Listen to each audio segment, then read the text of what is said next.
As Colorado sweats out this record hot one, always could be worse. Down in southwest Arizona, Martinez Lake hit the highest March temperature ever recorded in the United States, 110 degrees today. Denver, downright chilly by comparison. Yeah, wow, get Glad a sweater. you're with us, right? It's just wild stuff. I'm Kyle Clark. And I'm Kim Christensen. The Mile High City also recorded its highest temperature for this month, a toasty 85 degrees. And that number could keep climbing as we head into the weekend. 9 News meteorologist Chris Bianchi kissed us off with our forecast. People out in the water today. I mean, this felt like the middle of summer. Our temperatures reflected that. Temperatures more reminiscent of late June or early July, middle of summer, rather than the last full day of winter. Spring officially begins in almost exactly 12 hours at 8:46 a.m. tomorrow morning. But we skipped spring and we went straight into summer. In fact, if you wanted spring, you had it all winter long. Mid-70s right now in the 90s backyard. It's 9:01 p.m. on March the 19th, and it's still 75 degrees. And this was an Oprah-style handing away of all-time record March temperatures. 87 in Pueblo, 87 Greeley, Fort Collins, Denver, 85. All those readings, all those places, high or low, north or south, east or west, setting a new record March temperature, all-time record March temperature. Again, that's any time of the month on record. Denver today, 85, hottest March temperature on record in 154 years of record keeping, breaking, needless to say, the old daily record as well. Temperatures have cooled off into the 60s and 70s eastern plains, 40s and 50s in the mountains. But tomorrow, we're going to break more March record temperatures, and also you named the record. It's going to fall again tomorrow, and it's going to fall again on Saturday. I'll show you how hot it gets on Saturday and when it kind of finally sort of cools off. That's coming up in my full forecast. This kind of heat in March has people making wacky decisions. Yeah, can't take it. Doing strange things. Yeah, like actually turning on the AC, maybe. 9 News reporter Ria Jha joins us now. Weather is catching people off guard, Ria. Yeah, no, it feels like a wacky decision having my arms out at night in the middle of March. And obviously this isn't typical March weather, but for some people, it's getting too hot. March is getting hot. We literally turned it on yesterday. And steamy. I haven't hit it yet, but I'm thinking tomorrow probably is going to be the day for it. We'll probably be turning it on earlier than we usually do. I think the earliest I've ever turned it on before has been like late April. We're talking about air conditioning. People are turning on their air conditioning. Never had a winter like this. Ty Rivers Now 85 degrees this week. is getting calls about it. Calls are flowing in for folks like who either just turned on their AC system or they're preparing to. Ty is the general manager of Absolute Plumbing, Electrical, Heating, and Air. Around this time, he's usually getting calls about the plumbing, electrical, heating part. Normally we'd be really busy, November, December, January, February with the colder temperatures and the heating space. Instead of the heating stuff, he's reaching for the Capacitors, filters, refrigerant. AC stuff. So a lot of the calls are coming in on, I went to go turn on my AC system a lot earlier than I normally would, and it's not working. Or, hey, I normally would call you guys out in April or May, but with these temperatures, I'm ready to run this thing now. Let's get my preventative maintenance knocked out. For people turning on their AC now, Ty said homeowners should get ahead of preventative measures early because the AC will be on for longer. We're going to have more stress on our system, more stress on the overall home. That's where it's super important, like why we love the preventative maintenance. Whether you're soaking it in outside or turning it on inside, Denver is definitely feeling the heat. If you are turning on your AC this week, Ty Rivers, that AC expert we just spoke with, said the best thing you can do is replace that air filter that's probably been sitting there the whole winter. So stay cool, I guess. Reporting live in Denver, Ria Jha, 9 News. The Trump administration today approved the sale of this station, 9 News, and its parent company, Tegna, to Nexstar, the parent company of Fox 31 here in town. Nexstar has previously said that multiple stations in the same city will be combined. President Trump backed the deal to enlarge America's biggest owner of local television stations, saying it would, quote, help knock out the fake news. Nexstar has declared itself the anti-fake news and celebrated today's approvals from the FCC and Department of Justice by expressing gratitude to President Trump and the head of the FCC. Nexstar and Tegna have said that the acquisition will allow the company to better compete with tech companies and, quote, increase advertising opportunities for local and national brands. Opponents of the deal have said that it will lead to newsrooms closing, fewer viewpoints on television, and increased costs for cable and satellite customers.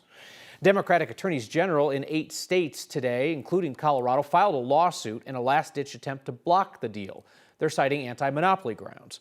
The lawsuit says Nexstar's, quote, pattern of newsroom closures is likely to consolidate newsrooms, eliminating independent sources of local news. We would have fewer diverse perspectives offered. People would lose jobs. All the same time, rates will go up because of the fees that cable and satellite companies will be charged by a more concentrated market. That'll get passed on to consumers. This merger is bad news. The antitrust lawsuit filed in California says the deal would allow Nexstar to, quote, gain significant control over editorial policy and have the power to suppress viewpoints and exclude voices that are essential to a robust political and social discourse. 9 News went on the air in Colorado in 1952 and was purchased by Gannett, the predecessor of 9 News' current owner, Tegna, in 1978. Apart from the general comment that multiple stations in the same market will be combined, Nexstar has not publicly said what will happen to 9 News or when. Instead of marking Cesar Chavez Day later this month, Denver will celebrate Cise Puerte Day. The city plans to eventually remove the late civil rights leader's name from the city holiday, as well as the park named after him. That's after allegations that Chavez sexually assaulted and abused women and children came to light. City leaders announced the changes today, and crews start covering up the signs, the bus, the plaque of Cesar Chavez Park near the intersection of Tennyson and West 14th. City leaders say what comes next will come out of community conversations. We will take the time to come together as a community and determine what that space should represent moving forward. Because the labor movement, the farm worker movement, that history is bigger than any one person. It belongs to the people, La Raza. It belongs to the workers. Dolores Huerta, a close ally of Chavez, who just went public with an assault allegation, is credited with coming up with that rallying cry of Cise Puerte, or Yes, I Can, which will serve as the event's name this year, changing the name of the city holiday and park. That will go through City Council, which will take some time. Denver's auditors take an issue with how the mayor and his team are tracking their spending on his huge plan to fight homelessness, all in Mile High.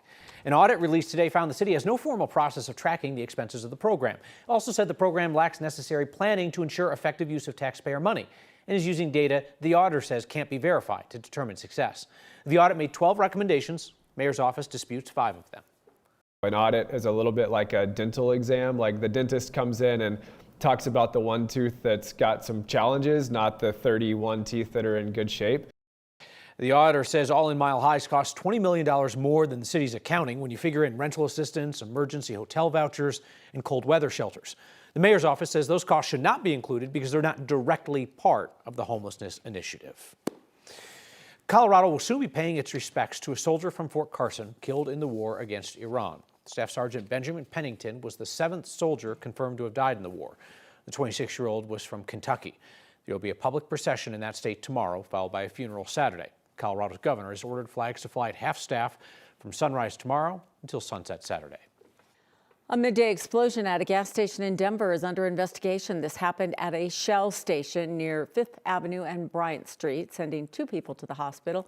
People who work at businesses off of Bryant Street watched as firefighters worked to put that fire out and what followed. 9 News reporter Colton Chavez is there now with details on what happened. Colton?